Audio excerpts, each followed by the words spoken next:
দেশে রাজনৈতিক অনিশ্চয়তা নির্বাচিত সরকার না থাকায় বিনিয়োগ হচ্ছে না, এমন মন্তব্য করেছেন রাজনৈতিক ব্যক্তি অর্থনীতি বিশ্লেষকরা। রাজধানীতে নাগরিক প্ল্যাটফর্ম বাংলাদেশ আয়োজিত এক সেমিনারে বক্তারা অভিযোগ করেন, আওয়ামী লুটপাটতন্ত্রের আমলারা এখনও সক্রিয়। বলেন, অর্থনৈতিক সংস্কারে সরকারের সমন্বয়, স্বচ্ছতা ও সহযোগিতার অভাব রয়েছে, যা বাজেটে প্রভাব ফেলবে। এ সময় বিনিয়োগ ও শিল্পের উৎপাদন বাড়াতে জ্বালানি নিরাপত্তা নিশ্চিতের তাগিদ দেন বিশেষজ্ঞরা। রাজস্ব আদায়ের বড় লক্ষ্যমাত্রা সামনে রেখে আসছে 2025-26 অর্থ বছরের নতুন বাজেট। আশা করা হচ্ছে এবারের বাজেট হবে কল্যাণমুখী ও সমতা ভিত্তিক, যেখানে অর্থনৈতিক স্বচ্ছতা এবং বিনিয়োগ ও ব্যবসার উপযোগী পরিবেশ তৈরি করাই অন্তর্বর্তী সরকারের প্রধান চ্যালেঞ্জ। তবে পতিত সরকারের কাঠামোর উপর দাঁড়িয়েই নতুন বাজেট আসছে বলে অভিযোগ করেছেন অর্থনীতি বিশ্লেষকরা। রোববার রাজধানীর একটি হোটেলে নাগরিক প্ল্যাটফর্ম বাংলাদেশ আয়োজিত সংলাপে বিশ্লেষকরা বলেন, অর্থনৈতিক সংস্কারে স্বচ্ছতার অভাব রয়েছে।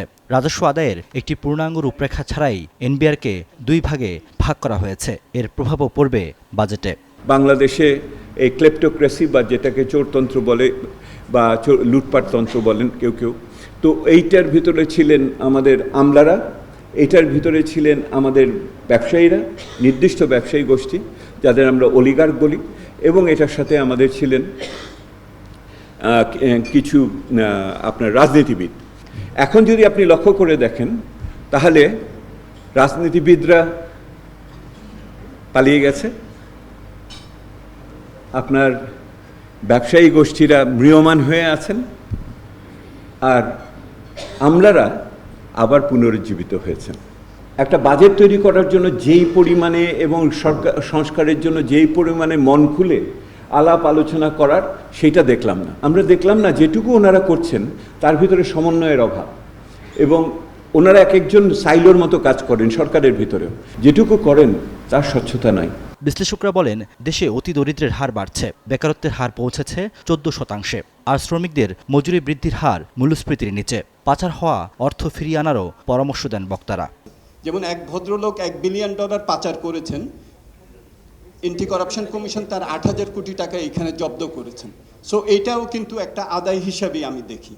আর তৃতীয় যেটা, সেটা হলো যে সামনের দিকে এগিয়ে যাওয়ার ক্ষেত্রে আদায় এইসব পাচার বন্ধ করা গেছে কিনা। এই যে আমাদের রেমিটেন্স গত 10 মাসে $5 বিলিয়ন যে বেশি আসলো, এটা হঠাৎ করে আসেনি। ব্যাংক মালিকানায় স্বচ্ছতা আনার জন্য আলটিমেট বেনিফিশিয়ারি ওনার চিহ্নিত করতে একটা সার্কুলার দেওয়া হয়েছে, যেটার বাস্তবায়ন এই মার্চ থেকে শুরু হলো। বাংলাদেশ ব্যাংক এই ইউপিওর একটা ডেটাবেস মেনটেন করবে, এবং আমরা আশা করব যে প্রতি প্রান্তিকে তাদের যে ডেটাটা আসবে, মার্চের 31 তারিখে প্রথম ডেটাটা আসার কথা, সেই ডেটাটা জনসম্মুখে প্রকাশ করা হবে, কোন ব্যাংকের আসল মালিক কারা। এলএফএস চাকরি যদি বড় সমস্যা হয়, তাহলে এখন আমরা বলেছি যে প্রায় 21 লাখ চাকরি হারিয়েছে, কিন্তু কোন সেক্টরে চাকরি হারিয়েছে এটা আপনি বলতে পারবেন না, কারণ এলএফএস এর ডাটা ঠিক করা হয়নি এখনো। আয় ব্যয়ের হিসাবের ক্ষেত্রে এমওএফের ডাটা এখনো 7 মাসের আছে, কিসের উপরে বাজেট নির্ধারণ করা হয়েছে আমরা জানি না।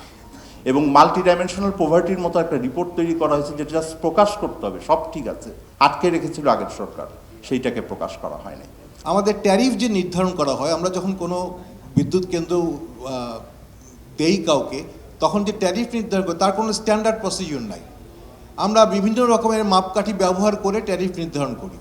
এইটা যে স্ট্যান্ডার্ডাইজ ট্যারিফ নির্ধারণ করা, এটা কিন্তু এই সরকার ইজিলি করে যেতে পারতেন। সংলাপে দেশি বিদেশি বিনিয়োগ বাড়াতে রাজনৈতিক স্থিতিশীলতা ও নির্বাচিত সরকারের বিকল্প দেখছেন না বিএনপি নেতা আমির খসরু মাহমুদ চৌধুরী। আর টেকসই ও বাস্তবায়নযোগ্য বাজেট প্রণয়ন করার কথা জানান প্রধান উপদেষ্টার বিশেষ সহকারী ডক্টর আনিসুজ্জামান চৌধুরী। বিদেশি বিনিয়োগকারীরা সিদ্ধান্ত নিচ্ছে না, all other stake holder, everybody, সবাই কিন্তু অন হোল্ড, স্থগিত, সবাই অপেক্ষা করছে। সো আমাদের সেই জায়গাটাই মনোনিবেশ করতে হবে। We need economic democratization in the country. For everybody's sake we need economic democratization of Bangladesh. এখানে আমাকে এই ইকোনমিক মডেলে ঢুকতে হবে। And we should also recall the liberation of Bangladesh happened when world economic order broke down.